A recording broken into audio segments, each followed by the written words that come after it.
ఒక్కసారి ఈ బావిని గమనించండి. ఈ బావి భూగర్భం లోపలి వరకు ఉంటుంది. ఇందులో మంచినీరు ఉంటాయి. ఈ బావిలో జరిగిన అలజడిని బట్టి ఈ దేవాలయం యొక్క అర్చకులు ప్రమాద హెచ్చరికలు జారీ చేసేవారట. సముద్రంలో జరిగే అలజడిలకు సంబంధించినవి. ఈ పురాతన దేవాలయాలని కేవలం శక్తికి కేంద్రాలు మాత్రమే కాదు, నాగరికతకు, జ్ఞానానికి సూచికలుగా, కేంద్రాలుగా మనకు కనబడతాయి.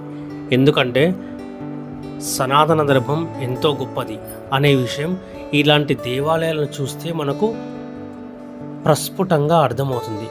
మరో విశేషం ఏంటంటే ఈ కట్టడం ప్రపంచ వారసత్వ సంపదగా యునెస్కో వారిచే గుర్తింపు పొందబడింది. నన్ను అడిగితే భారతదేశంలో కొన్ని వేల దేవాలయాలు యునెస్కో వారిచే గుర్తింపు పొందాలని. ఎందుకంటే ఒక్కో దేవాలయం, ఒక్కో కట్టడం ఎంతో అద్భుతమైన, అద్వితీయమైన, అనిర్వచనీయమైన భావాన్ని మనకు కలిగిస్తాయి. మీరు గనక మహాబలిపురం విజిట్ చేయకపోతే తప్పకుండా ఈ అత్యద్భుతమైన కట్టడాన్ని చూసి తరించండి.